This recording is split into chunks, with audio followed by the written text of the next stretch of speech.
समास को ही आगे बढ़ाते हैं। पिछली कक्षाओं में हमने सीखा कि दो शब्दों या पदों के मेल से बने हुए नए शब्द को समास कहते हैं। उदाहरण, पिछली कक्षाओं में हमने सीखा था तत्पुरुष समास, द्विगु समास और द्वंद्व समास। 3 उदाहरण सीखे थे। तत्पुरुष समास की हमने पहचान सीखी कि दोनों पदों के बीच में विभक्ति या कारक चिन्ह होगा। जैसे एक उदाहरण दिया है, युद्ध वीर, युद्ध में वीर। चौराहा हमने दूसरा सीखा था, द्विगु समास। द्विगु समास का जो प्रथम पद है वो संख्यावाची है और विग्रह करने पर समूह का बोध कराता है। तो दूसरा उदाहरण, द्विगु समास का चौराहा, 4 राहों का समूह। अगला हमने सीखा था द्वंद्व समास। द्वंद्व का शाब्दिक अर्थ होता है झगड़ा या लड़ाई। तो झगड़ा या तो समानता वालों के साथ होता है या विरोधी वालों के साथ विरोध होंगे। तो दोनों पदों के बीच में या तो समानता होगी या विलोम होंगे।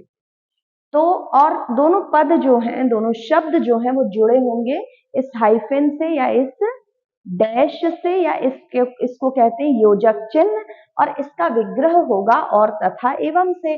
तो इसका विग्रह होगा अन्न और जल और इस समास का नाम हो जाएगा द्वंद्व समास।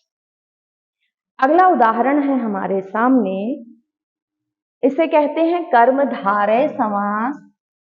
कर्मधारय समास की पहचान याद करिए कि दोनों पदों के बीच विशेषण विशेष्य संबंध होगा या उपमेय उपमान संबंध होगा।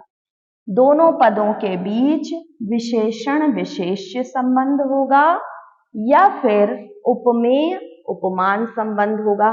तो सबसे पहले तो हम इन शब्दों के बारे में जानें कि विशेषण विशेष्य और उपमेय उपमान कहते किसे हैं। तो विशेषण कहते हैं भाषा व्याकरण में कि विशेषता बताने वाले शब्दों को विशेषण कहते हैं। जैसे कमल तो है और जिसकी विशेषता बताई जाए उसे विशेष्य कहते हैं। तो कमल तो है लेकिन कैसा है, नीला। आत्मा तो है लेकिन कैसी है, महान। और देव तो है लेकिन कैसे हैं, महान। अंबर तो है, अंबर यानी वस्त्र, कपड़ा। तो अंबर तो है लेकिन कैसा है, पीत। पीत मतलब पीला है। तो दोनों पदों के बीच में विशेषण विशेष्य संबंध होगा और इनका विग्रह करते समय शब्द जुड़ता है ओ जो।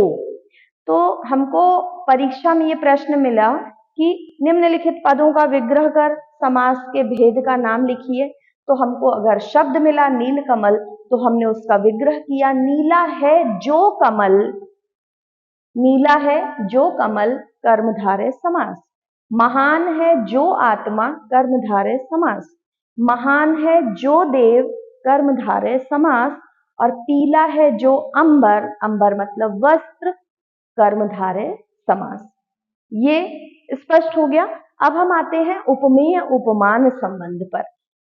ये उपमेय और उपमान देखो, देखने में देखा देखा लग रहा है, उपमा शब्द से बना है। उपमा का शाब्दिक अर्थ होता है तुलना। तुलना यानी कंपेयर करना। कंपेयर करने के लिए दो लोग चाहिए, इसकी इससे तुलना, इसके समान, इसके जैसा। तो जहां पर भी तुलना की जाती है वहां पर भी कर्मधारय समास ही होता है। तो जैसे पद दिया है हमको कमल नयन, कमल के समान नयन, है ना।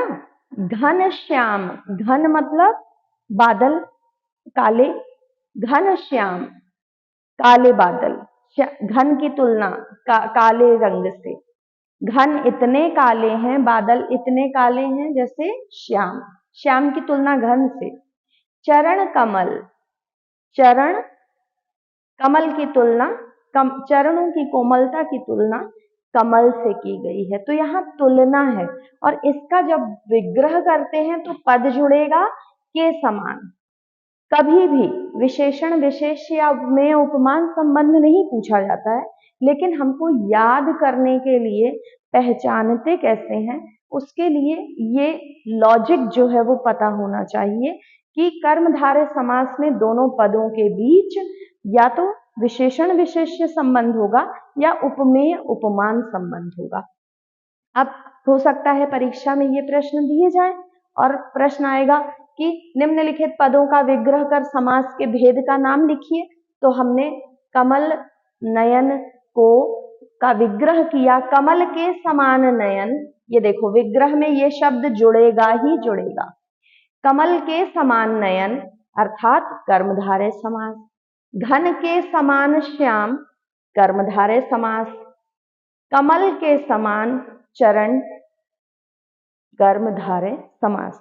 तो इस छोटे से वीडियो में हमने सीखा कि कर्मधारय समास में दोनों पदों के बीच विशेषण, विशेष्य और उपमेय, उपमान संबंध होगा। अगले कक्षा में, अगले वीडियो में फिर इसी चर्चा को आगे बढ़ाएंगे।